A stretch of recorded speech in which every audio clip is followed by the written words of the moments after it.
Hey everyone, Chris Oliver here from Basketball Immersion and the Basketball Podcast. Today, I want to take you on a bit of a journey. For over 10 years, I've been sharing the game with you all, and I've gathered a wealth of knowledge from various sources: podcast episodes, private discussions, coaching clinics, experiential knowledge, evidence-based knowledge, and countless readings. And I thought for this episode, I would give away a whole bunch of it instead of it just staying in my notes. So this episode is going to be a bit of a stream of consciousness. I'm not aiming for a single cohesive narrative today. Instead, I want to share a whole bunch of insights and ideas that have shaped my approach to coaching and teaching basketball, and some ideas that are just really neat as well, and hopefully stimulate your thinking and immediately apply value for you. Some of these thoughts might be familiar if you followed the podcast, while others come from more private discussions and experiences. I don't always remember the source, so certainly I've adapted or adopted these ideas from some other people, and credit to all of you that have shared with me. And I have basically, it's called Simple Note. It's an app. And in this one app, which is thoughts and learnings, this one, category, basically, I think I have over 200 pages of different types of insights from over the last 10 years. And by no means am I going to get through them all, but hopefully you'll like this. And let's explore new ways to think and teach the game we all love together, and consider giving us a 10-year anniversary shout out on social media and share a takeaway from something that you've applied from Basketball Immersion, the Basketball Podcast, or our social media shares over the years. This really means a lot for you to be able to do that for us. And this whole origin of Basketball Immersion started 10 years ago when I was a college coach at the University of Windsor, and I traveled around the world. And what I thought was a little bit more common knowledge around a game-based approach, games approach, whatever you want to say now. A lot of people obviously ecological dynamics, constraint-led approach. A lot of ideas around that I thought were common knowledge, and I found out they weren't. And the impetus for starting Basketball Immersion was just to authentically and in a raw form share the game. It was not meant to be this mass-produced perfect version of the game. It was meant to show authentically how I coach and how my players receive the information, and then what comes from that type of experience of sharing. So that was the whole point. I'm grateful to be able to be here, to be able to share 10 years later with you through all the different platforms, and I thank you. Let's get into the podcast. One of the things I've been doing a lot this summer and through my coaching over the last year, coaching various AAU teams, where basically I'm a guest coach more than the coach of the actual team, and I focus on running practice rather than coaching the games. But what I've been doing a lot is games to one. And it comes back to this phrasing that I've used many times, and you've heard me probably say, which is, why do we have to wait to the end of the practice to eat dessert? Why can't we play basketball at the beginning of practice? For me, it immediately connects the principles of play that I'm trying to coach, and it allows players to be able to explore and to connect immediately with old information and new information, and give them an opportunity to be able to play the game. It's literally a game to one. Two teams of five on the floor. You could start with a jump ball. You could start with a baseline inbound, sideline inbound. You could start with just throwing the ball to a specific team and then allowing them to explore from there. We play within the principles of play, so spacing, advantage, and shot selection, gold, silver, and bronze. But also we play within advantage versus neutral. So if it's neutral, we have certain triggers that we want them to be able to execute. For example, a get. So anytime it's neutral, they flow into a get. And then I'm able to coach situations within that. Sometimes it's free play, and I'll explain that a little bit more later. But a lot of times I'm coaching. We're starting from practice. We don't have to warm up decision making, and we get right into kind of getting them to be able to conceptually see the game, as well as be able to execute technique in the context of the game. Another idea that I really want to share is just this kind of learning and improving is entertaining. I get caught in discussions a lot with people about what is fun, what is fun, what is fun. And I don't think fun in coaching, and I don't think any coach would say that, is just frivolous. Fun to me, and certainly around the players that have been around, especially this summer, as I've coached literally every age group from 5-year-olds up to college and pro players. And I would say fun for all of them is learning and improving. So my no nonsense approach when it comes to this podcast, when it comes to coaching, is literally to get right to the point of trying to help someone improve, to try and help someone learn, and focusing on that process. And that's really stuck with me throughout these 10 years, is to skip some of the fluff and get right to the point and add value. We have a young listener of the podcast, a high school player who's reached out to me on social media. And one of the quotes that he sent to me, because he sent a whole bunch of takeaways about how the podcast and listening to the podcast has really changed his approach to the game. A lot of it around analytics and focusing on the things that actually add effective value for him and for his team. But one of the quotes he shared that reminded me was only 12% of people go to lunch because they're hungry. The other 88% go because it's 12 o'clock.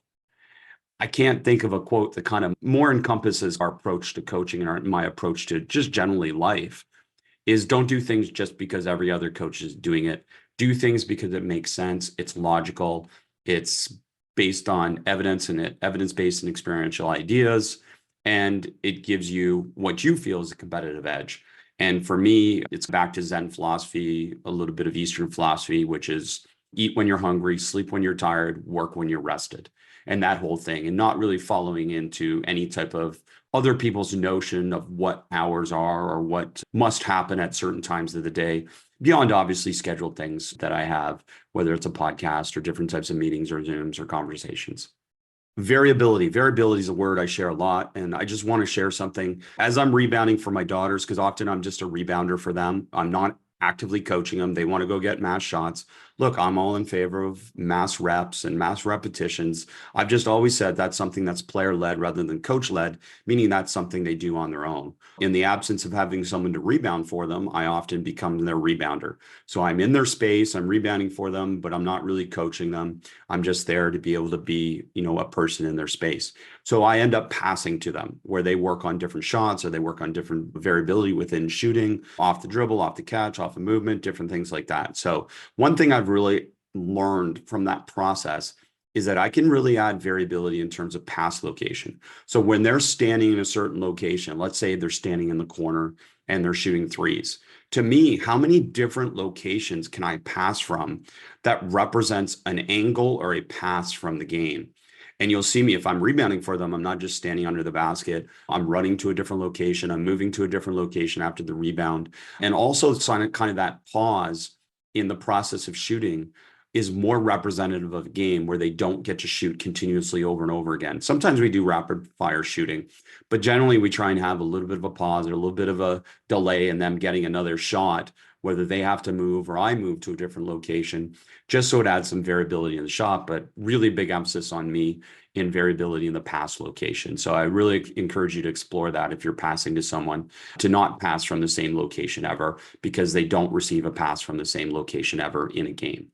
Big thing with that. With young people, like literally I've run camps with 80 kids and me alone in a gym essentially. And I've run camps with, 20 kids. I've run player development sessions with a mass number of players or, just a few players, every kind of variable level of player you can imagine as well, the good, the bad, and the ugly in terms of players and their development.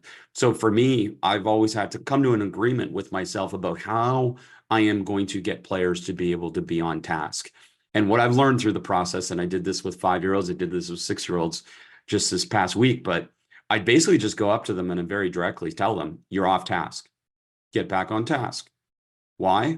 Because to get better at basketball is the goal is so that you have more fun playing. So if you're on task, you're going to get better at basketball and you're going to have more fun playing basketball. So I'm just very matter of fact with them. I explain that part a lot about why are you working on your game? You're working on your game so you get better at basketball, so you have more fun playing basketball. The more skilled players, the better your technique, the more fun, because the more solutions you're going to have playing basketball. So I explain that throughout the whole process of player development sessions. But when someone's off task, I can just very explicitly go to them and say, you're off task, get back on task. And also connecting that behavior to the fact that, hey, it's cool if you want to be off task. Go by yourself and be off task. That's cool. There's no judgment. It's all good. But it becomes a problem when you bring someone else off task. So if you're passing to someone or if we're doing BDT hand signals or body signals and you're not being an active participant in someone else's learning, then I need to call them out on that because they're off task. And I find generally once or twice those conversations happen, but very little, because I find inherently most players in my sessions, because they're constantly playing basketball, are generally on task and generally motivated to be on task because you connect it to the fun in learning, the fun in development, and the fun in the fact that if you get better, you're going to have a better basketball experience and have more fun because you have more solutions. I also have to explain, and I do this all the time, I explain what coaching is. Again, I find I have to do this at all levels. It's not just limited to young players, all levels of players. I explain to them what coaching is because I think, again, we assume they know what coaching is. And I'm not talking about some technical definition of what coaching is. I'm talking about the reality that coaching is me telling a player that they can do something better. And that's it. I don't need to be just your self-esteem coach. And I tell them straight up, I am not just your self-esteem coach.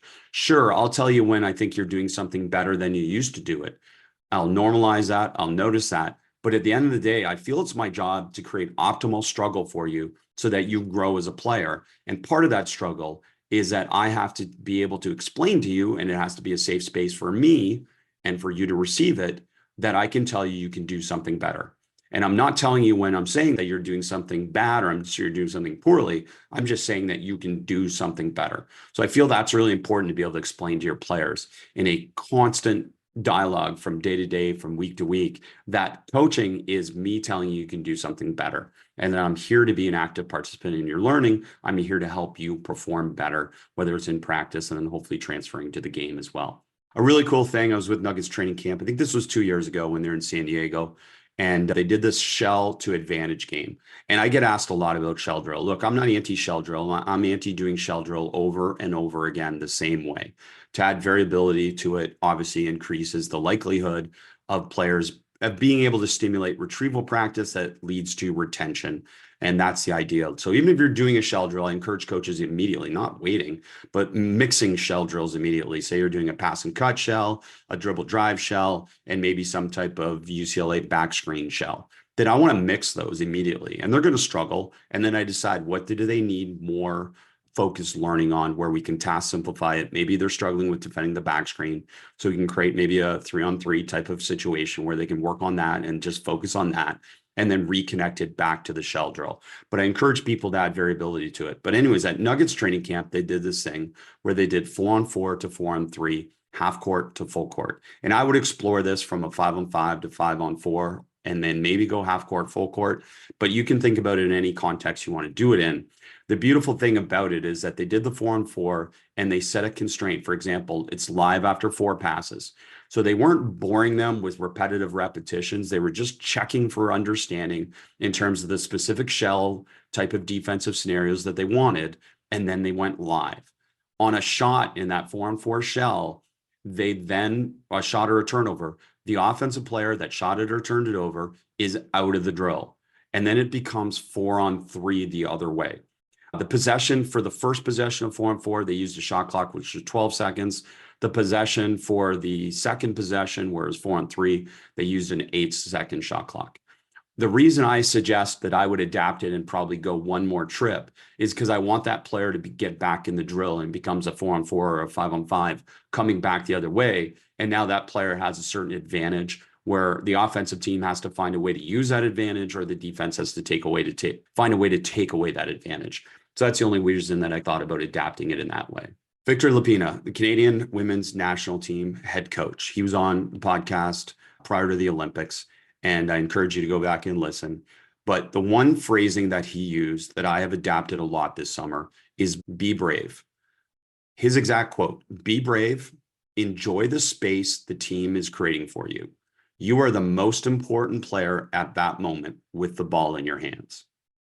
And he was representing the fact that whether it's in a ball screen, it's in a get action, or it's a player trying to drive a matchup, that they need to be brave. And we've created a space for you to be brave because you have 4 other teammates and your whole team that's off and your coaching staff that is there to be able to support you. And yes, this is the most important moment because you have the ball in your hands, but you're safe. So be brave. And I just love that phrasing. In different ways, I've connected that for players throughout the summer. And I would say the one thing about a lot of the player development sessions I use is that, yeah, sure, I'm a basketball coach and sure, I focus on tactical development of players. But I would say most of what I do is probably psychological in the sense that I'm trying to develop this bravery for players and be this confidence coach that maybe frees them whether it's defundamentalizing them because they become too fundamental in terms of too rigid, in terms of robotic, because they do exactly what a coach has told them. And I try and get them out of that space and to be more creative, try and get them to be the best version of themselves. So this Be Brave has resonated with me, and just that kind of way that he approached it, I thought was really good. Charles Klask, a Nuggets assistant, he was messing around with this FIBA 3x3 after we shared it. We talked about it. And then he came up with this constraint that all 6 players must get outside the 3-point line. So think about this on change of possession. The offense, every offensive player must get 2 feet outside the 3-point line, and every defensive player must get 1 foot outside the 3-point line. And his goal here was to simulate transition. I've messed around with it a little bit. I'll mess around with it a little bit again. And I thought it added an extra variable of kind of making it a little bit harder and a little bit more variable in terms of players about where they get to go in terms of recovery and taking away advantages and taking advantage of advantages. So I really like that aspect of it. And probably you can adapt that to different games that you play where there's some type of change in possession with that. And just, again, a great thought to be able to stimulate your thinking. On defense, with young players especially, I've gone to kind of simplifying it. I know it's not this simple, but simple is so sophisticated, especially in communication. Players don't need every detail that I know. They just need a really simple version to understand conceptually what I'm talking about. So in terms of defense, covering the ball, you shuffle when you have an advantage, and you laterally run when the offense has the advantage. So we reference that in terms of chest to chest. If you're chest to chest with the ball, then you can do your traditional kind of defensive footwork, which is kind of shuffle, keep the ball in front.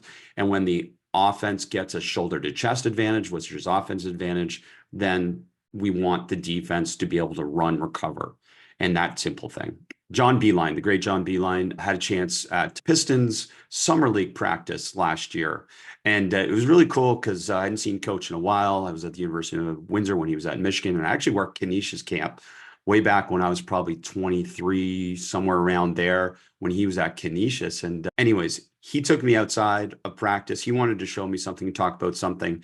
And the really cool thing was he showed me pictures of kind of his gardening. And I can't remember if it was his or his wife's or whatever it was. Anyways, there's some pictures of flowers and stuff. And then he connected this quote for me, which is, the gardener cannot actually grow tomatoes, squash, or beans or flowers.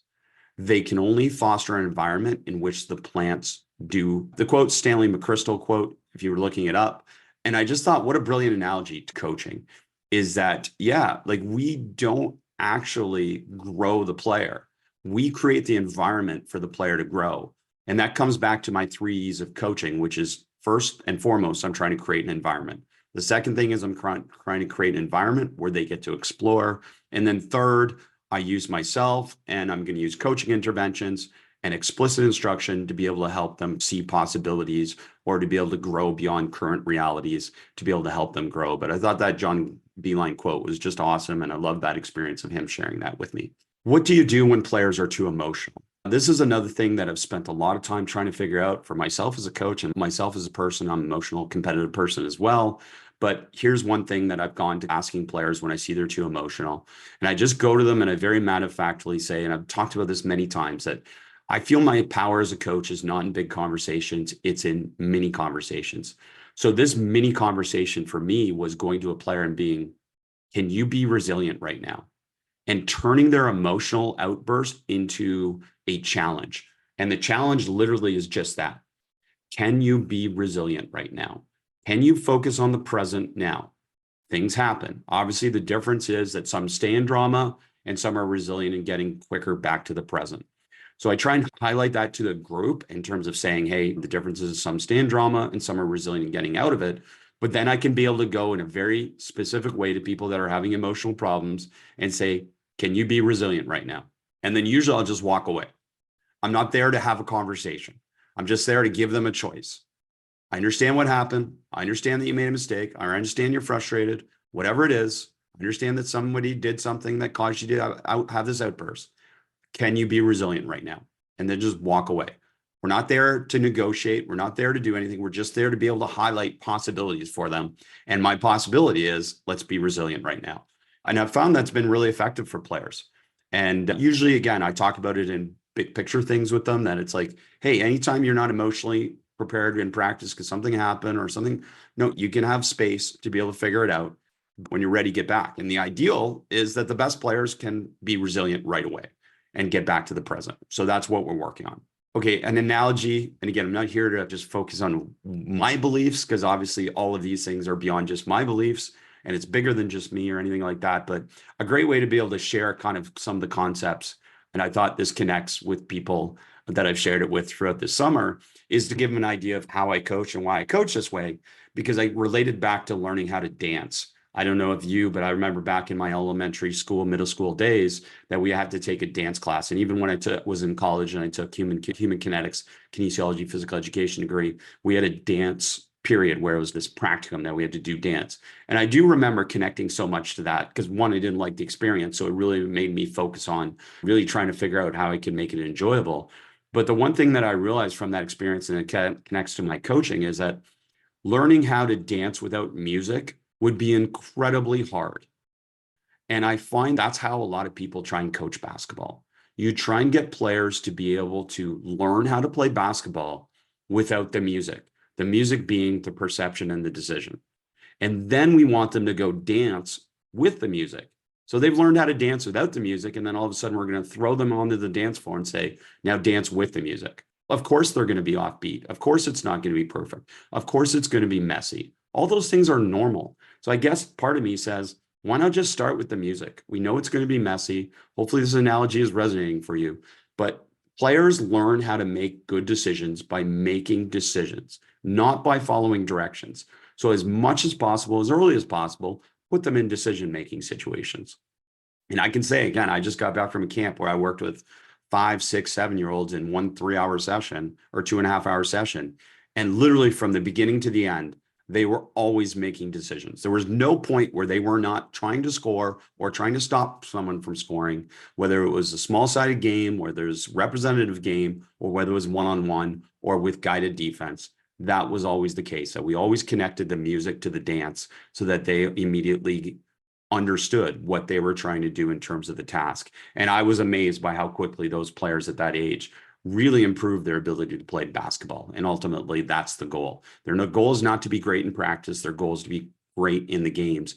And when we did some variations of 4-on-4 full court, or 4-on-4 half court, or 3-on-3, or different things like that, where it was performance-based, live-based play, where I wasn't coaching them as much, that I found that they really did play better basketball because we connected the music to the dance immediately. A 7-point game to 5-on-5. Again, I really like this idea. A lot of you probably do something similar, but to keep the game kind of manageable and quick, rather than have a drawn out game. 7-point games seem good. We play 3s and 2s, and it's a game to 7. If you score on offense, then you're only awarded those points by getting a stop on defense. And again, a lot of people do that. More of my point here is that if I want to prioritize defense, because again, within a practice, if you ask me, what do I do, offense or defense more? I do them both, because it's always two-way coaching and it's always offense versus defense in some context. But if I want to prioritize defense, then I add some type of extra value to getting a stop. And that's, you don't get the points unless you get a stop immediately following a score. And then I love that just idea of having a really quick game to 7. If you hit 2 3s and you score again, then game's over. That mindset of being able to get games done quickly and being able to heighten kind of special situations a little bit, because games are really close all the time. So it's a good way to be able to develop conceptual understanding of special situations. But also for me, when I add that extra award of points after a score, then we're prioritizing defense, which I love as well. This replay concept. Okay, so I've been sharing this, probably haven't shared it on the podcast yet.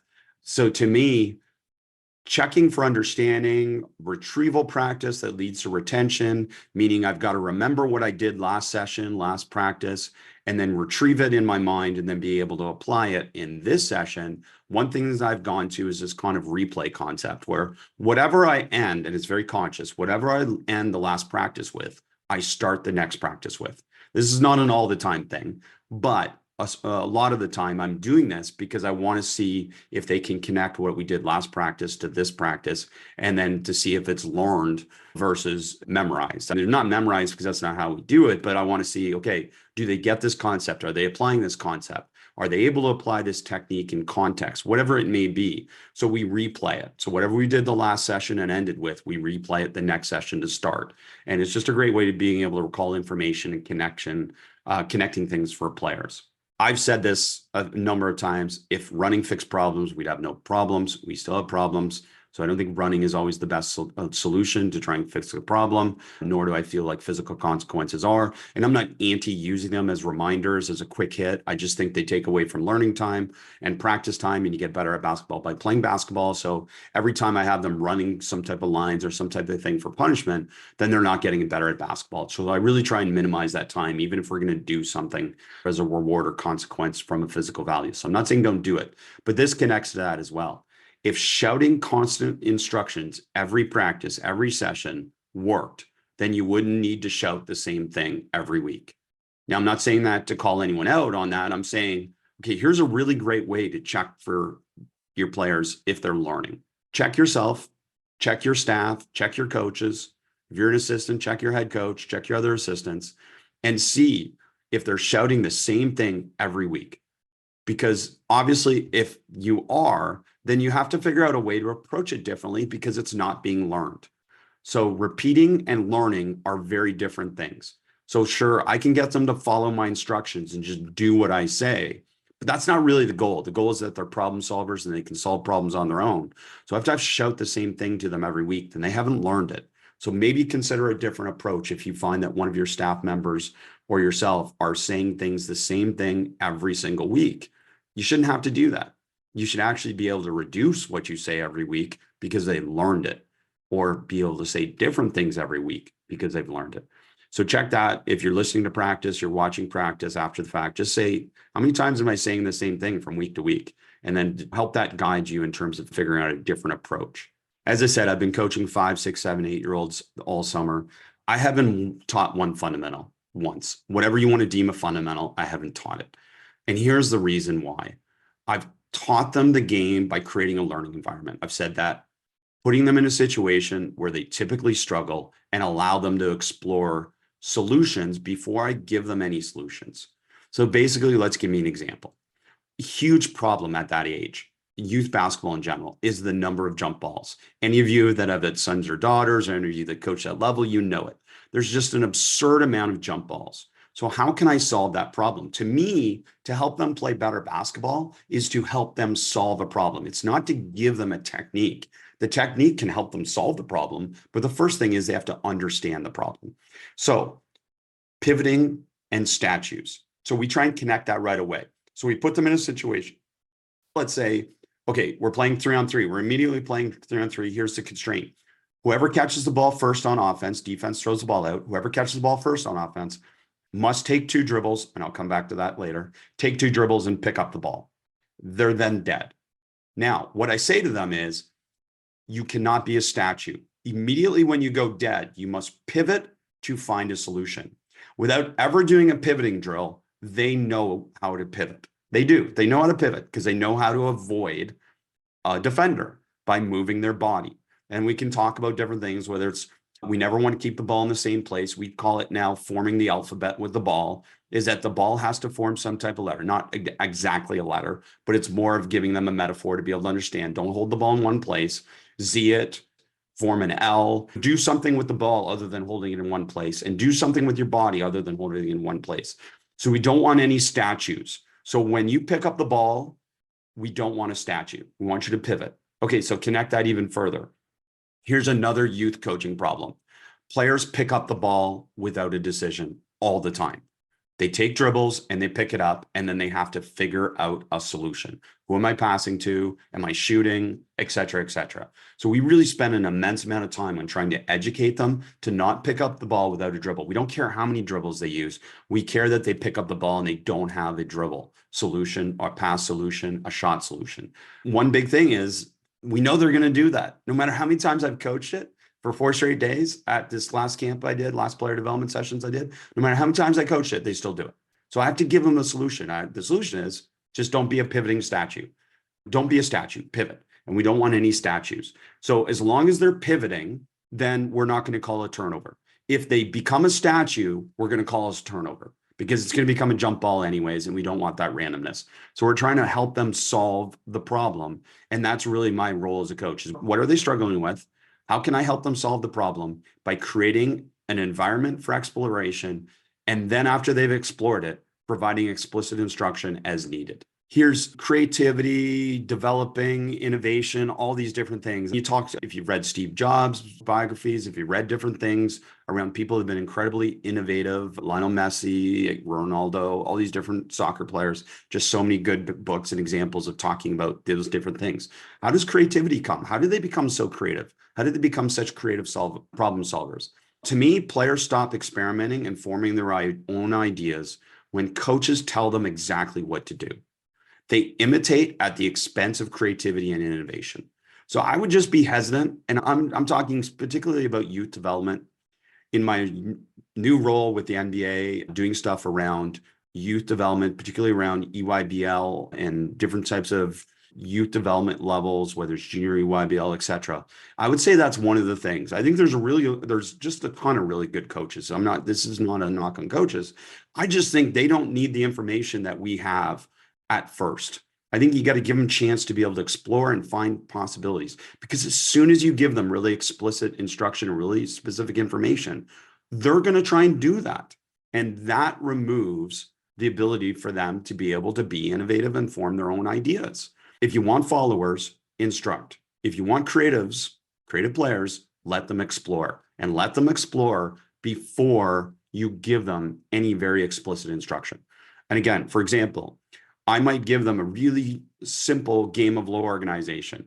Okay, we're going to play 3-on-3 on the half court. You can only play off the one side of the court. The only time you can go to the other side of the court is after there has been, say, a dribble drive. Okay, play. And it's going to be alternate possession. Let's say we play FIBA 3x3 rules, where you never have to check the ball. You just have to clear it. Maybe we even add a constraint where there has to be one pass constraint before it's live. And that just gives it time for the defense to set up. It's very simple. Like, they can get into that pretty quickly. Sometimes I have to help them with grouping, but otherwise they get into it pretty quickly. They can run that really simply. They don't need me to overcoach that. So once they get into it, and once they have an idea of it, once they've had a chance to explore it, then I can stop it and I can add different types of explicit instruction, which one might be, okay, when you pass, you can either cut or you can screen. So you can create what we could call a duet. So 2-player action. Okay, now go. And again, I'm not giving them all these details, all these technical details. The technical details actually take away from their creativity and their innovation. And I'm not saying they don't need it. I'm saying eventually they might need it to help them make it better. And that's my job as a coach, to help them make it better. But initially, they get a chance to just explore. Once they've explored, then I can step in with more explicit instruction. But environment, exploration, explicit instruction. The last part is explicit instruction. I'm not starting with explicit instruction beyond outlining what the drill is, or what the constraint is, or what the small-sided game is. After that, I'm going to let them explore without me invading their space, so they get a chance to figure things out on their own. Okay, my daughters have been a great teaching lesson. Have just given me so many great teaching lessons this summer and through this whole kind of past year of playing AAU basketball. And I don't hold them up as saying, oh, they're great players, or they're going to be college players, pro players. I'm not saying that. I'm just saying they've given me this great opportunity to be able to look at them and say, what do they actually need? What do they actually need to play better basketball? And it's been a lot of fun because, first of all, the law of biological individuality applies. They don't need the same thing from me. So I don't give them the same stuff, because they don't need the same stuff. And I'll explain that a little bit more later too, but this concept of conceptual rebounding has really stuck with me watching them. I wondered early on, as they both explored AAU Lionscape in Los Angeles, how they struggled with rebounding so much. And it also speaks to nonlinear learning, because both of them are very good, and I would say top of their class type of rebounders relative to their age and their level now, without being tall, without being athletic, simply because this conceptual approach to rebounding. And what it was is explaining to my daughters where to go based on where they are. And I obviously would use questions and say, okay, if a shot goes up and you have a foot in the paint, where is the easiest place for you to try and get a rebound? Okay, if you're on the perimeter and a shot goes up, where is it most likely that rebound is going to miss based on the shot location? So if the shot is shot at the rim and you're outside on the 3-point line, and this is the one that connects the most with them. If the shot goes up at the rim and you're outside the 3-point line, Should you run to try and get a rebound? And the idea is absolutely not, because you've got no chance to get there before another player on the floor. So what we talked about is if a shot goes up on the perimeter and you're on the perimeter, then where can you go to be able to get the ball? And I would find, especially my oldest daughter early on, without any type of coaching, just as I was letting her kind of explore and play the game so that I could observe and figure out what she needed, I found that she almost always over pursued rebounds, meaning it wasn't an effort thing. She played her butt off and she tried to go get every rebound. But the point was she was wasting a lot of effort because she wasn't conceptually understanding where the ball would go. So I just spent a ton of time, and I didn't do it with video. I just explained things and pointed out things, and in practice, noticed and normalized things. And I would say, hey, if she went for a rebound that she couldn't get because she was too far and is out of her rebound location, I would just say, hey, do you understand how you couldn't have got that? And then it would gradually connect for her. And now they both have become really good at understanding that. Foot in the paint versus on the perimeter, big difference in terms of your rebound location, and then shot location. And we're not talking about where it's going to go off the angle, the rim. There's too much variability at these young ages. I know at the NBA level, you can dive into that a little bit about a higher percentage of rebounds going to the nail. But at this level, there's too much variability. So we didn't get into kind of angles and stuff. But as they grow, they already understand this conceptual concept. So I think it'll just grow with them with that. Okay, coaches and trainers talking about micro skills. And again, I'm not anti-trainers, but I understand they have to run a business. They have to give us the 7 different ways to pick up the ball, the 47 different ways to shoot a layup, blah, blah, blah. They have to create that content because they need content every day. But look, what I've learned, and I know this from all my years, 30 plus years of coaching this way, players, especially below 17, non-elite players, whatever you want to define them as, they don't need micro skills. As much as we think they need micro skills, they really don't need micro skills. They need macro skills. They need to develop their understanding. As I said, that example, what happens when you're dead? What does a player off the ball do? What does a player on the ball do? What do you do on defense? What do you do on offense? These are very big picture things, and they don't need all these micro skills. And I developed some things this summer. Again, everything was born of trying to help the players I work with most, and that's my daughters, and helping them pick up the ball in really variable ways. And I've got some really, I feel, innovative ways to do that without ever telling them there's 17 different ways to pick up the ball. Because literally there's more than 17 different ways, and all these lists are absurd in that sense. But I get it. Like, it stimulates your thinking somewhat about saying, okay, how should a player pick up the ball? Low, high, medium. Sure. There are different ways if you really want to break it down, but there's never just one solution. So trying to create these opportunities for players to be able to be in drills or one-on-ones or different type of advantage, disadvantage drills where they have to figure out a solution without me telling them the exact solution, that type of different ways. So shooting is another one. And Dave Love and I did a great podcast on his podcast. If you get a chance, go listen to it. It was awesome to be able to discuss with him and his co-host, Matt, and just go through a whole bunch of things to do with shooting and kind of my philosophy on shooting. But one of the things I found also with this concept of micro skills is I feel too many people and too many coaches and too many parents and too many players are fixing functional shots to look like proper shots with what is deemed proper form. And instead, like, I really do, like, even with my daughters, like, I would say neither of them has what you would call picture perfect form, but both of them have very good functional form. And some of their kind of what you would deem as proper shooting form, it'll evolve over time because it's nonlinear, and they'll gradually get a little bit better with certain things that help them. But I'll never tell them what it is. I'll just say, how does it feel? Hey, try this. And when I'm at, like, 4 days of player development sessions with 3 different groups, like I was in McGrath, Alberta, man, I can't go to a kid and say, hey, do this. That's so unfair to that kid. So instead, I go to them and say, hey, I noticed you shoot with a little bit, maybe too narrow a base. Hey, how does it feel if you try this? Try having your feet extremely wide. Try having your feet narrow. Try having your feet somewhere in between. Figure out what feels better. Do you feel anything different? Do you feel like you generate more or less power? Do you feel like it's a little bit easier to shoot in this way or this way? And really use questions to get them beyond, like, thinking about a micro skill and getting them to focus on this macro concept of how does it feel? How does it feel? Does it feel good? Are you getting it there? Is it going in? And I always come back to so many coaches and just talk about Tyrese Halliburton and say, man, I hope he appreciates how many great people he had in his life to not change his shot. To think about that, because all of you, all of us, would be if I posted a video of that on Twitter without you knowing who it was and you just started to dissect it, so many people would have ideas about what they should change without considering how functional it is. Function over form. It's not always that simple. I get that, but I just consider function. Like again, Josh Merkel talked about this on the podcast. We teach shooting differently, like to different people. Like every player shoots a little differently. There's some commonalities for sure, but there's not one form that's replicated across the board for great shooters or effective shooters. So why would we think that the way that a player closes out should be the same for every player? Why do we feel that the way a player pivots should be the same for every player? It's not. And we do, even when we create these drills and we coach the crap out of them on this perfect closeout form, once they start playing, they don't do it all the same. So really as a coach and a coaching staff, and some of these coaching staff, certainly if you're thinking about college and some of the clients I work with in college or NBA and stuff, I'm like, why not devote a coach to figuring out the law of biological individuality for each player? Because different things apply for different players. So a certain player closes out differently. Do they have to all close out the same?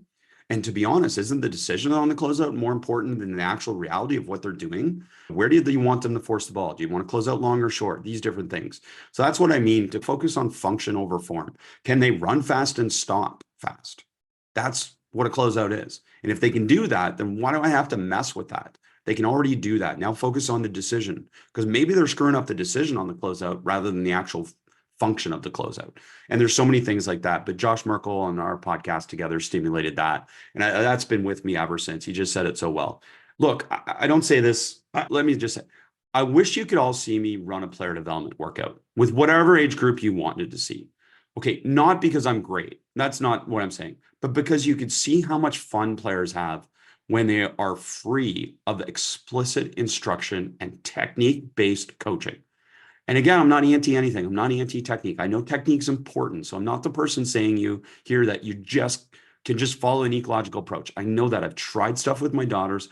I know that I cannot just follow an ecological approach. So anyone that tells you that, I just think they haven't explored it as much from the ground up with a young player. But I do say that I want to free players from explicit instruction, give them a chance to explore before I give it to them. And that's what you would see at one of my sessions, is that it's very simple. And I think the really kind of observant coaches that I've dealt with, certainly over the last little while, the last 3 weeks, I did a session with Chad Murray, Pacific Lutheran, with young players and his team. I did a session in Ellensburg, Washington, with Isaac Sullivan and his 2 different levels of AU program. And I did one in McGrath, Alberta with Chris Steed, with basically from 9-year-olds all up to his high school program and his high school team. And I will say really the part that came through and shone through from all of them watching it, and all of them have been basketball immersion members, and certainly all of them understand some concepts maybe a little deeper than just someone who was novice to that. But all of them left there with just this understanding of how simple it is to coach if you first let them explore and you give them space to be able to explore without being hindered by so much specific information. And I'm not saying don't give them the information. You can give them the information later, but don't start with the information, because as soon as you give them the information, you take away their freedom, you take away their creativity, and I think you take away their problem solving, which leads to confidence. Some players aren't confident because they're trying to do exactly what you said, and then they struggle because your solution doesn't help them. And that's your solution that you think is best for them, not the solution that is probably best for them. And that's really stuck with me. Doshia Woods is the head coach at the University of Denver. And look, she was great on the podcast, but the thing that stood out to me was this, and I'm just going to read it to you because she said it best.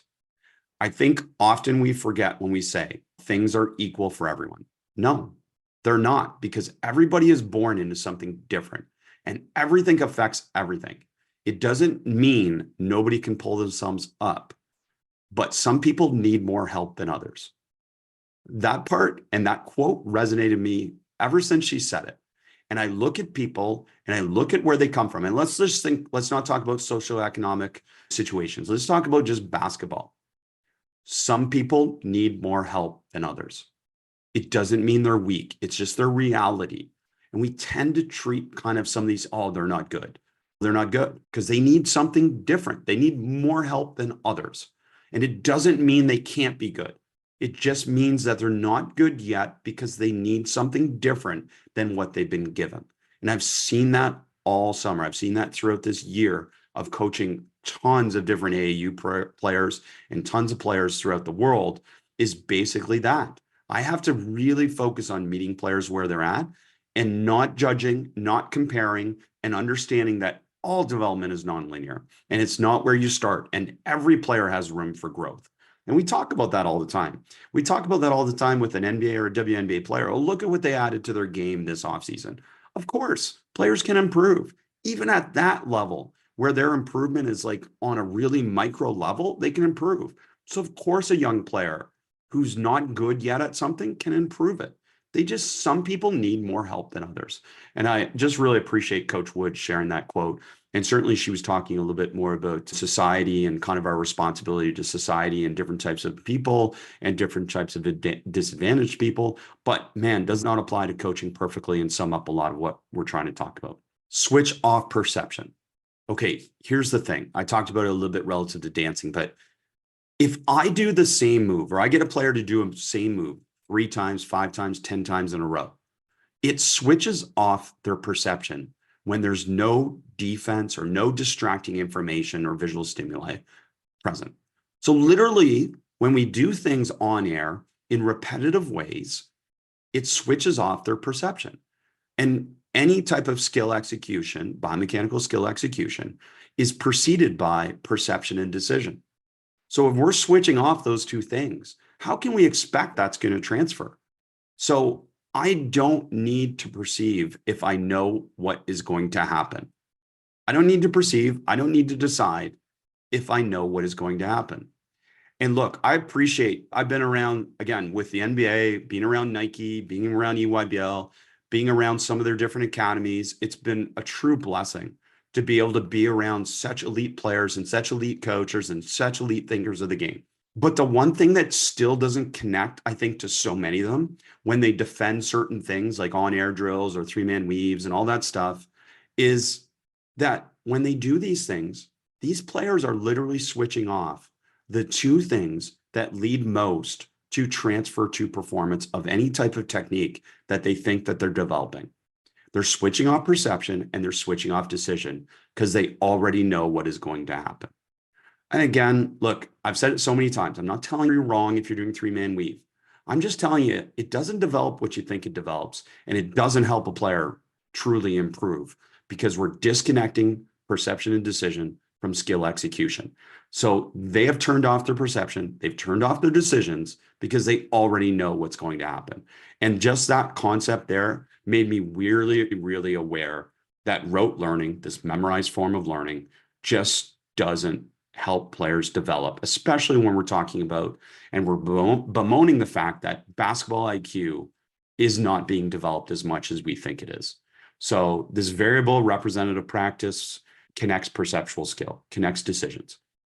That's what I'm saying in terms of that. So take that as you will, but you can defend three-man weave. I'm cool with it. Do it. It's all good. But I'm just saying players are turning off their perception and their decision, and they're not developing what you think they are.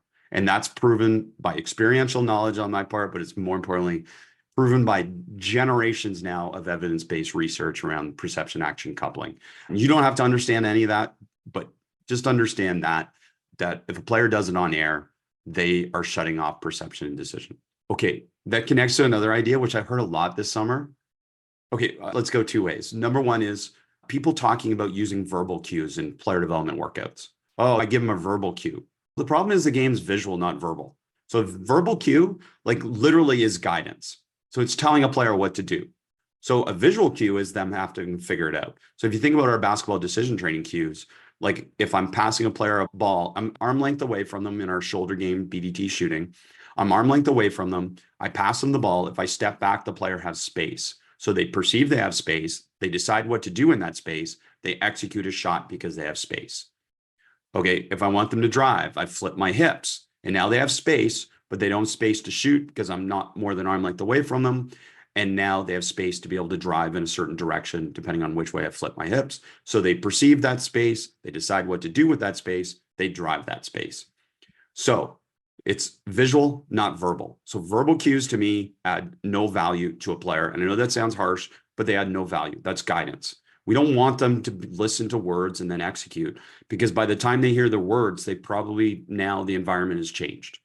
They want to be able to perceive it so they can execute anything in real time.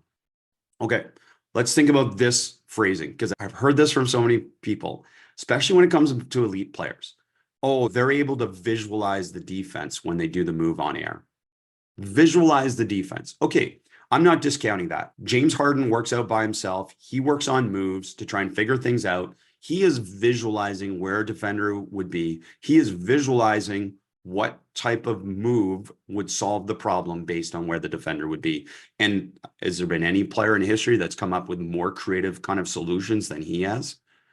Probably just from messing around with the material and figuring things out, not from someone telling him what to do. He's just figured it out and messed around. I do see the value in that. He's alone in a gym or somebody's rebounding for him and he's trying to mess around and figure out a solution. That's beautiful. All for that. I do that all the time with my daughters where I'm just like, hey, try and figure something out, mess around, figure it out. Cool. But if you're thinking that getting a player to visualize a defender is replicating having a defender there, then I just want you to know, based on what I just said above, that's completely false narrative. That's just not true. And if you want them to visualize a defender, why not just add a defender? It can be guided. Like literally, there's so many times if I'm actively involved in my daughter's development, like we go and it's not just them kind of player led and we want to develop something or they want to develop something, then I'll always be some type of guided defender. And we'll mix it and we'll do it. And I'll say, hey, listen, we're going to work on creating space off the dribble to be able to get off your shot or create space off the dribble to be able to pass. Then we're going to create that situation versus a defender, because that's much better than visualizing it. And then the execution of that skill is more representative because the distracting information, the visual stimuli are there. Connecting it this more. I asked a coach after I observed a workout from one of my coaching clients. And by the way, I have college coaching clients that I work with. I do various things with various coaches. So if you're listening to this, you have a coaching staff, be brave, reach out. I do stuff all the time around this where I'm just actively trying to add to, make over, or subtract from what you do so that your players in your program have more success. That's all it is. And that just sums up what I do for different types of people when I do consulting.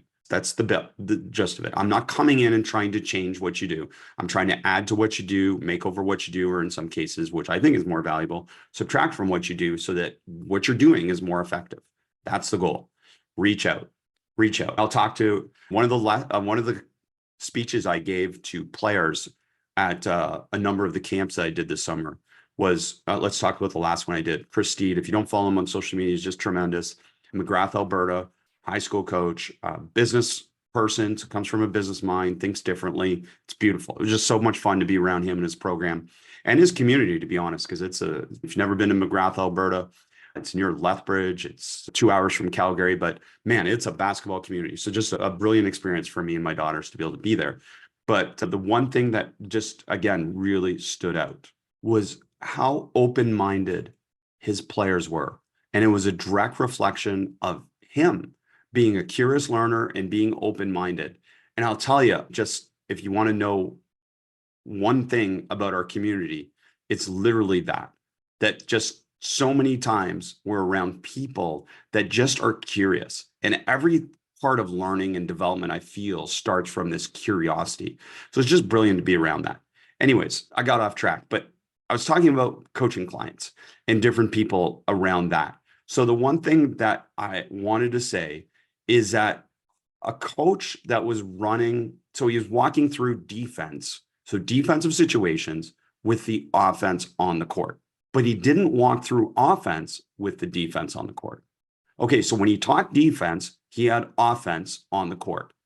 But when he taught offense, he didn't have the defense on the court. And I just asked them that simple question is, why are you doing it one way and not the other way? Because both allow for perceptual reps. Both have incredible value in terms of giving them perceptual reps. And I thought that was a really cool thing to be able to highlight. And now I highlight it to everyone is like, why would you teach a new offensive play without the defense? And because I never teach a defense without the offense, to give the defense the perceptual understanding of where people would be. So just connect those two things together, I think, is such a powerful part of that. So coaches have adapted to how players develop nowadays is a question that I ask all the time. Have coaches adapted to how players develop nowadays? Because it's different. And what's particularly different is what has dropped in recent generations is that, of course, pickup basketball has disappeared. We can talk about all the problems. It's not the kids. It's not because they're different. It's literally just because pickup basketball is not a viable thing because we don't let kids go to the park on their own as much. Too much of sport, youth sport is organized by adults, so they're always playing organized games. That's a real AAU problem, by the way. My daughter's played way too many organized games. To solve that, and really every part of my coaching since I've started running player development and camps and different things like that, like 25, 30 years ago, was to help solve problems for players. And the problem I realized is that I used to go to a basketball camp 30 years ago because I needed to learn basketball so-called fundamentals or basketball moves or basketball things because I didn't have TikTok. I didn't have Instagram. I didn't have YouTube. I didn't have these different things to be able to watch and learn from. I couldn't even watch basketball games. Maybe there was one live basketball game on TV a week where I lived in Canada. So I had to go to camps because that was where I actually learned things. But I played pickup. I played 3-on-3. I went to the park and played all day. So now, because it's different, I feel like a big part of camps and player development sessions and stuff like that is to be able to create these free play environments. And I've already outlined the 3 E's, but that's why. Is that a big part of the camp? And it may seem, okay, well, I'm not adding value, but I feel like I'm adding the most value possible. That a player over 4 days in McGrath, Alberta, or Ellensburg, Washington, or wherever I've been this summer, that over 4 days, 3 days for a 3-hour session, they get to literally play basketball for the whole time versus another human being. That there's no point where they're doing any move on air unless it's just a reconnection to quickly help them understand, okay, this is a possibility in this situation, because they don't get that on their own. They can do the moves on their own or with their trainer, whatever it may be. And it's my job. And I know that from coaching AAU where I coach, those players get so many moves taught to them. Oh my gosh, they get so many moves taught to them. And then when they come to my practices, I feel like it's my time to help them connect. Hey, I saw you working on this move. Here's where you could use it, because they don't know. It's just something learned in a silo. It's something learned in isolation. So it's my job to help them understand, oh, no, here's where you use it. So use it here. And it's just a cool thing that I think. Sam Jones works for Nike, does a lot of stuff around Nike in terms of their elite development around coaching and player development, and really fun to get to know him. But one phrasing he used was race and read. And ever since he said that, I use it now, especially with two-side fast break and transition decision-making. I was using it with 5-year-olds. I was using it with 17-year-olds. I'm using it to get them to understand the different pace of play. I also use clapping to connect pace of play and to connect kind of movements and different types of variations. But this one was really good because I was like, okay, you're running in transition. We always talk about your first 3 steps in transition on offense or on defense. That's racing. So you're racing. And then I tell players, when you get to half court on offense, that's reading. So you start to look back and you read if you're going to get the ball. And if you're not going to get the ball, then you're back into a race. Now, if it's a two-side fast break and I'm running behind a player, so there's a player ahead of me on a wing, then you are basically racing and reading and not racing again because you want to stay in space. The player that's out front wants to race, read, race. And that was just great phrasing that Sam shared with me. And since then, I've been able to apply it and adapt it to my coaching. It was really good. Matt Klein, assistant coach for University of Missouri, and incredible learner. If you ever have a chance to talk to him, Coach Pressey referenced him with some of his learning, now working with the Boston Celtics, and referenced him in some of the kind of the learning that he got from being around Matt at the University of Missouri. But one thing that he talked about, you talk about this concept called clapbacks. That if you get scored on, we're going to try and clap back as fast as possible. And a clap back is like literally the sound of a clap. We got to get the ball in on that sound of a clap. If it's 2 claps, we're too slow. 1 clap, we're clapping back efficiently. So to connect that for his players, he started to do it out of one-on-one. So when players are playing one-on-one, if you get scored on, you got to get the ball inbound, outletted to the coach and clap back, and then that restarts the one-on-one. And I thought that was really cool. Or it could be obviously passing to a teammate, but adding that clap back mentality is something that's improved all of our small-sided games because it improved the kind of the transition time. And a coaching crime is wasting time. A coaching crime is wasting time. Forget about anything else I say. Man, please just look at your practices and see how much time in an hour and a half, 2 hours that players are spent not learning or engaged in physical practice.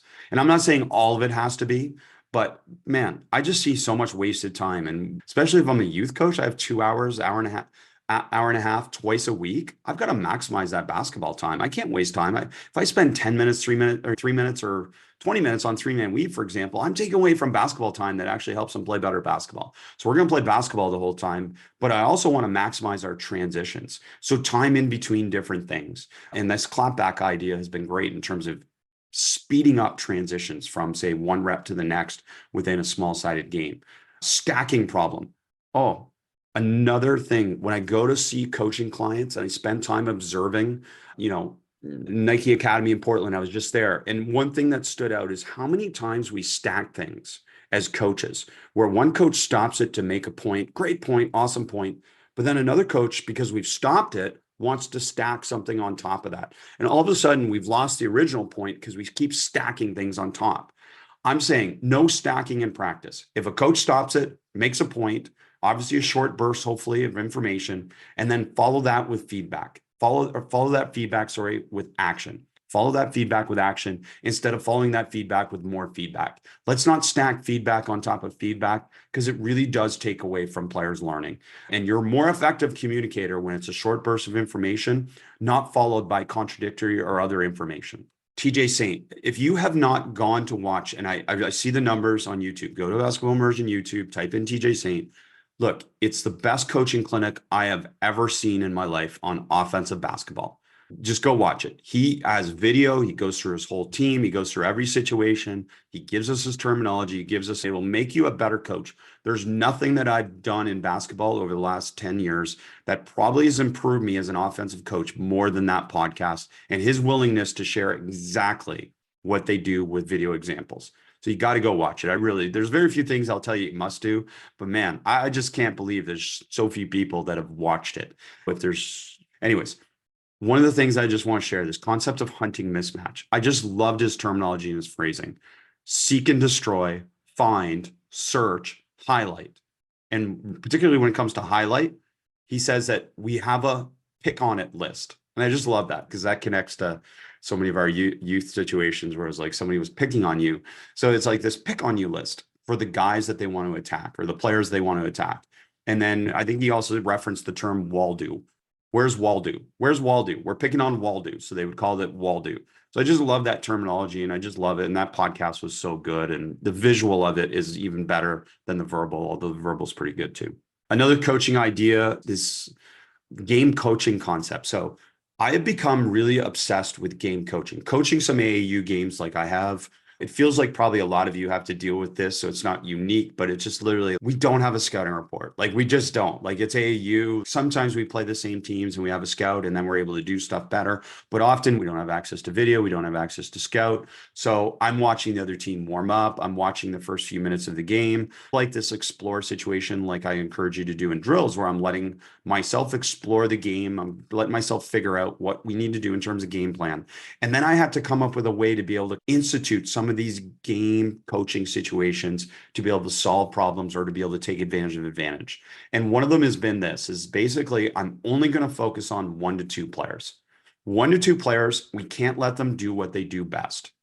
And we can't let them do what they do best. The next 3 to 9 players or 3 to 10 players, whatever it is, I'm just not going to focus on as much. So in that kind of exploration time, the first few minutes of the game, I'm going to really try and figure out what 2 players we have to limit. What do we have to take away from them? How are we going to take it away from them? Are they a shooter or a non-shooter? Are they a driver who can't shoot? Then we're going to obviously gap. And everyone's going to know that player catches the ball, gap, and then early help. We're going to really shrink the floor because they're a driver. Okay, this player is an elite scorer. They can shoot it and they can drive it. Then we're going to deny them. Okay, everyone else, you're not denying, but we're going to deny this player. We're going to make them always catch it with disruption. We're going to force them where. So all I'm going to do is focus on 1 to 2 players. And I'm going to really focus on trying to game plan to take away their comfort, not let them catch it where they want, some variable like that. So that's been something that's really improved my game coaching, is to really narrow my focus. And instead of trying to solve 10 players and figure all that out, what they do, what they run. Incidentally, this does apply to what they run too. What are their two main actions? And we're going to try and disrupt it. How are we going to disrupt it? I don't know yet, but I'm going to explore that because I'm figuring it out on the fly. But those are the things. It gives me a really narrow focus early on in a game to be able to decide those things. Had a discussion, Cody Toper, Zach Bover, Zach Guthrie, a few other people were, when I was at GW last year visiting George Washington, those guys came over. Zach was there, obviously. We had a chance to just be together on a court and go through a bunch of things. And one of the questions that came up was just about any divergent ways to be able to think about Scout. And it was amazing. Like, until I'm asked some of these questions, I don't really know what to say. But when I was asked that question, like, it really stood out to me that this might be something, but I don't know. So go try it. Tell me if this works. But I was thinking about, part of learning is engaging with the material, and scouts generally are not engaging with material because they're generally, it's video, sure, it's video, but I'm like, how can we make it more interactive for players? So one of the ideas I had is, let's do scout, especially personnel based scout, on the court. And generally with my team, I didn't do video as much as I did everything on the court, where we just go, whether it's 60-70% speed against certain types of actions and try and go through actions, the main actions. And then obviously talk about different personnel, but I never took it to this level. And I really think it might be something. So scout, put players in, say, an offensive set. So whether it's your scout team or your coaches, put them in their offensive set. So let's say they're running 4 out, 1 in with a high post. So put them in those situations. And then have each coach, obviously in advance, know what personnel they are. They're this player and this player. And then have your players in groups of 2 or 3, rotate to each coach and have them ask a question or questions to try and figure out what type of player this player is, and then bring it back to the group and have them have some type of consensus. With them being able to interact with the material, it's the difference between them receiving information top down versus them interacting with the material and making it seem like their idea. I always think a big part of leadership is trying to make it seem like it's their idea rather than the leader's idea. So it's the follower's idea rather than the leader's idea. And that obviously involves you removing your ego, but it also involves players, becoming more empowered in terms of that. So I just thought this idea was cool. I don't know if they have thought beyond that or even tried it in some context, but I really thought it was a nice way to be able to do it, especially when you talk about veteran players. Pair up a veteran with a newcomer or less experienced player, and then they can be the one to say, okay, this is how we cover LeBron. Okay, this is how we cover AD. This is how we cover this player. Or this is what I feel best, not necessarily how we come. And then we come to a consensus, because it's more powerful when it comes from a consensus. And you might think this takes more time, but in reality, it's meant to be like short. Like, you're only there for less than a minute with each spot, and then you rotate to the next spot, rotate to the next spot, and then you can help each other because you bring it back to a consensus. So really cool idea. While I'm on the concept of Zach Guthrie, he shared this other concept, which is to turn any ball screen into a Spain action. I think he referenced Joe Ingles with Utah. And it was like Joe Ingles had a liberty to, any time he saw a ball screen happening, let's say at the time Donovan Mitchell's running a high ball screen, Rudy Gobert's setting it, and Ingles found himself in a situation where he could putt to a spot where he could turn a ball screen into a Spain action, whether it was on a wing or on the top, he could turn it into it. So it just added a neat conceptual concept to the offense. And again, this doesn't apply to anyone. This applies to one of your shooters, and to be able to do it. I shared it with Tobin Anderson last year. I don't know, again, if he tried it, but I thought it was a pretty cool thing. He thought it was a cool thing to do it with one of his shooters. But again, it takes a bit of a commitment to be able to get that player to understand possibilities, to be able to do that, because you don't want to do it when you're going to take away advantage in space, but you want to be able to do it when you create advantage in space. So that would be the kind of thing, is to be able to do it. And it was also create some variability and kind of not being a play call and creating this kind of randomness in different locations about where the Spain kind of action happened. A concept around constraints, offensive mentality. So whenever I give a constraint, and players have now played around with constraints, they understand it's something they must do or possibilities that they must do, and it's something that shapes their learning, then I want the offensive mentality. I'll talk about offense first. The offensive mentality to be, okay, find the defense's rules and break them. For example, the offense has to play with a true dribble limit. I would never do that, but let's say the offense had to play with a true dribble limit. Then I want the defense to try and figure out a way to be able to take advantage of that constraint. How can you mess up that constraint? How can you take advantage of that constraint?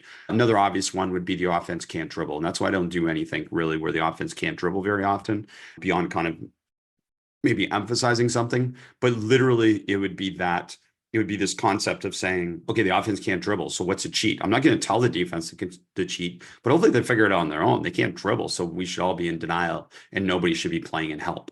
No help, go in full denial. So that's an example. And the same thing applies if I give the defense a constraint, meaning obviously, let's say something simple like they must deny, then it's the offensive goal to be able to cheat that. They want to get it to a situation where maybe they can overload a side and they can cut backdoor and they can throw over the top because the defense must deny. That would be a way to be able to find a way to cheat a constraint or take advantage of a constraint if you don't like the word cheat. But I always want to develop that offense or defensive mentality within the exploration phase to be able to try and figure out a way to be able to create an advantage with it.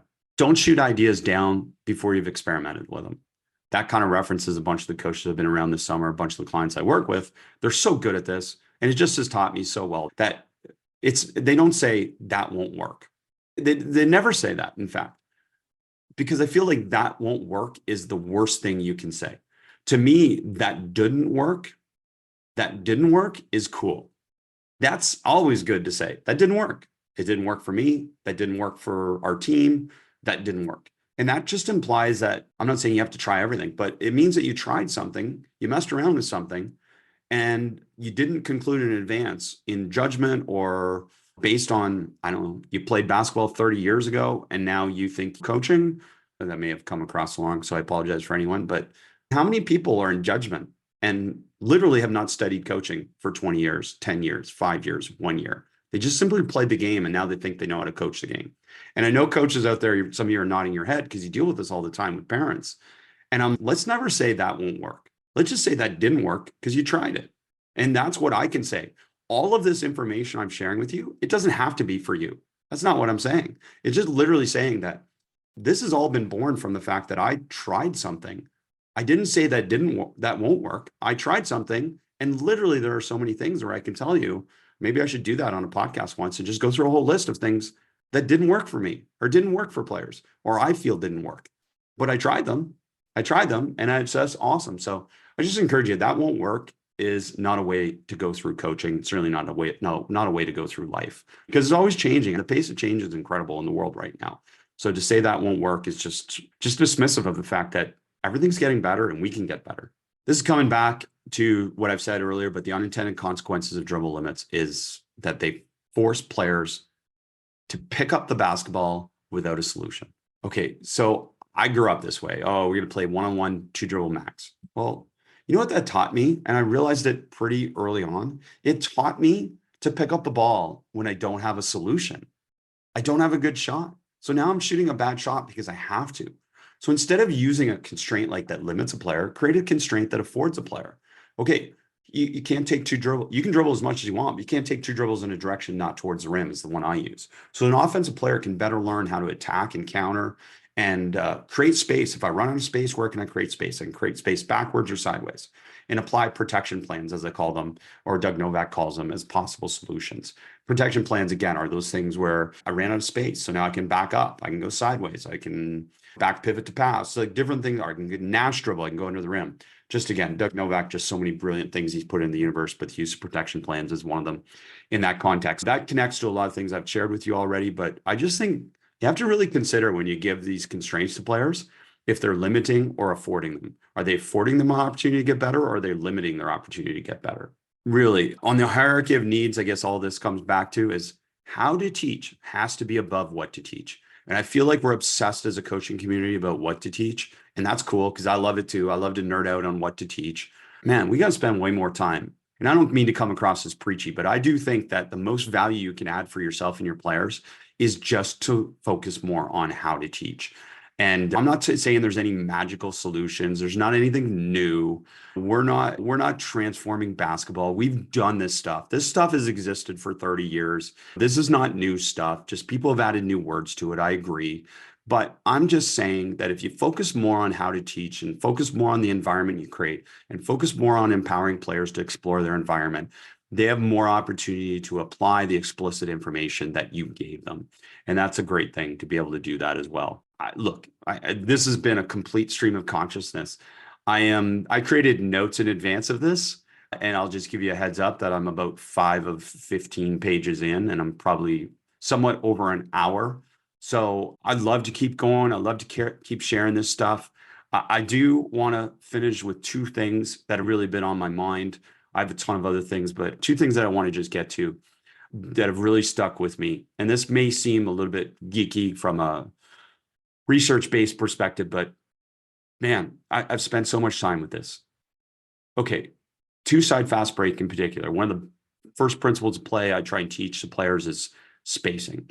So we try and spend a lot of time on getting them to understand that space is something that obviously you want to try and create for your teammate. You want to try and create for yourself, whether it's with or without the ball. Particularly in transition, ball side wing and the ball side corner. I talked about this becomes a very much a gaze behavior for young players. And I was curious, why is this the case? Why do they seem to only look at the ball side? And then when they get up the floor, why do they only look at the ball side corner? And why do we pass to dead corners so much? And really, it's the worst place to pass the ball in the dead corner if there's no big advantage. We define small and big advantages differently, but if there's no big advantage, why pass it there? Essentially, you're just taking away space from your own team. So I tell players constantly to continuously scan by turning their head to create situations where they have to turn their head because they just weren't seeing these other possibilities, particularly in the two-side fast break, to be able to pass it opposite, to be able to pass early opposite, to be able to drive early and opposite, to get the ball out of the middle of the floor. Look, I tell players all the time, don't play with the ball in the middle of the floor. You play with the ball in the middle of the floor, especially in transition. You're allowing the defense to equally set up. So even if you set ball screens, don't set them exactly in the middle of the floor. Just get them slightly off center because it distorts the help. If you run things directly in the middle of the floor, then the defense gets to equally divide themselves according to however they want. If we distort it slightly off the top, then they don't. So that's a separate and unrelated thing. But to me, this ball side wing became a curious thing. So then I dove into some research, and really the question I typed in is literally, why do young players have this fixed gaze behavior where they only see one thing? And then it became true that it's like, as I read these studies, it's like prepubescent athletes, particularly, their gaze behaviors indicate that they often exhibit a more fixed gaze. They focus on a single object or area rather than scanning multiple elements in the environment. So research supports this. And this is the whole thing to go deeper down is due to their developing visual and cognitive systems. So they're not as capable of processing and integrating multiple sources of information simultaneously. So this is all eye tracking technology, all these different studies. You don't have to read them. Just basically, this intuitively made sense to me in some sense. And then I researched it and it found that, yes, this is true according to research. And no surprise, because I think a lot of you understand this, that your players tend to only see one thing and be fixated on one thing. And a lot of their problems and a lot of their lack of solutions to problems is because of that. So to help young players develop better scanning behaviors, I know some people call it peaking, whatever, scanning, peaking, visual gaze, better behaviors around this, then you have to cue them, is what I've learned. You have to cue them and you have to use certain coaching interventions to be able to get them to see. And that's why coaching in the context of the game is so powerful. So within transition, if a player passes to the ball side and it's to no advantage, then I'll stop, hold, recreate, and then I'll have them kind of recreate, come right back to that situation. I'll have them stare at the ball side and I'll have them stare at the defense. And I'll say, okay, what's another possible solution? Because your goal here is to create space and to be able to take advantage of advantage. And inevitably, the more you do that, the more they start to see the other visual scanning possibilities. And that's what I mean by coaching with perception and decision connected to technique. The problem was not passing up the ball side wing. It was not a technique problem of being able to extend my arms and snap my follow through and pass with my two thumbs down. It was not a technique problem. It's definitely a perception and decision problem. So to get them to understand that, I have to trigger them somehow to be able to say, okay, where else can you fix your visual gaze? Because it's supported by research that they only look in this one direction. So understanding some of these developmental limitations is crucial for coaches. It's not that they can't do it. It's that they're really limited in terms of that. So we have to do different things to be able to stimulate them beyond one fixed visual gaze. And I love that. I love that the research supported that. And I love that was that.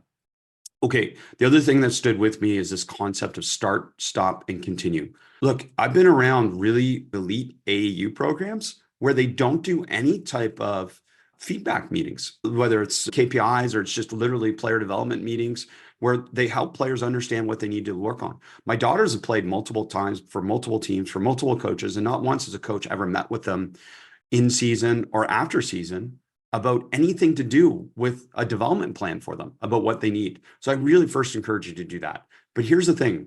Russ Rose, I shared a blog on this, so go search Russ Rose, Penn State Volleyball Basketball Immersion. You'll come up with a blog, and it was all around this 1 minute meeting concept. And I really thought, and I've shared this with so many coaches, and I feel a lot of them are doing some variation of that, adapted it or adopted it, but it's every 2 weeks, I would have a 1 minute meeting with every player. And the 1 minute meeting was not a time to discuss anything. It was a time for me to be able to communicate to them things they can do. Then I came, and again, whoever shared this, brilliant. Start, stop, continue. So what behavior do I want you to start doing? What do I want you to stop doing? And what do I want you to continue doing? And that's all the meeting was about. It had no other agenda, and don't let the agenda become muddied with anything else. It's a 1 minute meeting. It's on a clock, and it's just, you start doing this, stop doing this, continue doing this, and you'll be a better player within your individual abilities and obviously within our team kind of philosophy. So I just thought that was really cool. And it connected to this idea of, I'm not just a basketball coach, I'm a person in their space. Man, how many times do my daughters remind me of this? I'm not just a basketball coach, I'm a person in their space. I'm not just a dad, I'm a person in their space. Man, this brings me back to a place of kind of approaching every situation from a place of humility rather than a place of knowing the answer and telling them the answer. Look, I have answers that worked for me. I'll share those with you sometimes, but here's some possibilities, or more importantly, ask them questions. Ask them questions. So holding space to me is this whole notion of, I want to be fully present for them. I want to offer non-judgmental space for them, a safe space, an empathetic space for them where they feel space to express themselves. I don't always want to try and fix their problem or control the situation. That's been one of the biggest needs improvement areas for me as a coach. And probably, to be honest, for me as a spouse, for me as a dad, is to just understand that I'm not here to fix and control the situation. I'm here to allow the person to share their experience and emotions freely with me.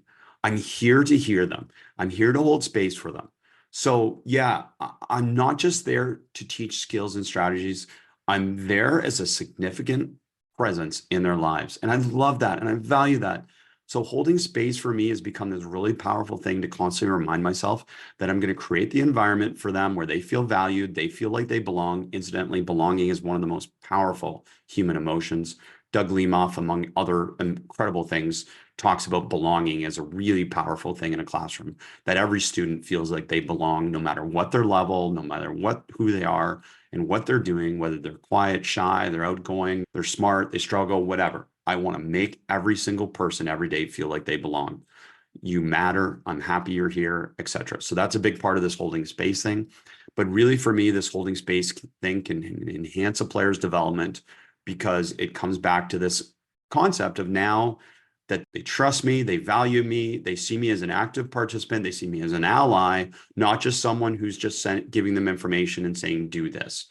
Start, stop, continue 1 minute meetings. To me, just so cool. Again, as I said, I've got so much more stuff to be able to share with you. I just come back to this. I really hope I've added value over the 10 years I've shared the game. Whether you're a new listener, a new follower, a new member, you've never been a member, whatever it is, I just can't thank you enough for giving me the opportunity to be able to share so openly with you. So many of you have come to me with great humility and sharing as well. And I just value that. It's so easy to tell someone they're right or wrong. That's not what I've ever been about. I'm not here to tell you you're right or wrong. And really, if anything's construed that way on social media that I share, I'm just sharing what I do. I'm just authentically sharing what I do. I'm not here to pass judgment on anyone. I just want the experience of your players, and particularly for you, to have a great experience coaching and being able to help young people grow in any capacity in coaching them. And that's really all the goal is. So look, please consider giving us a 10-year anniversary shout out on social media and share a takeaway from this podcast, from something you've applied from Basketball Immersion, the podcast, or social media shares over the years. Everything that we've done with Basketball Immersion, with immersion videos, with the basketball podcast, with now my role with the NBA, with my role with clients, with everything that I've done, it's because of you. and you've helped me continue to grow this safe space for all of us to be able to have this discussion. I don't post stuff on social media that criticizes people. Certainly, I don't agree with some stuff that's posted. Certainly, I don't agree with some opinions. That's cool. I love having those discussions, and I love when people play devil's advocate, and I love when people challenge me. That's all good. I'm here for it. I'm confident in what I do. I'm comfortable with what I'm doing, and I love to be challenged on what I do and what I share. So I'm not here to ever pass judgment, and continue to share what you share, continue to add value to the game. And please help us continue to grow and continue to share with you. And thank you for 10 years of sharing the game. It's absolutely been one of the most unique experiences, one of the most blessed experiences of my life. Thank you.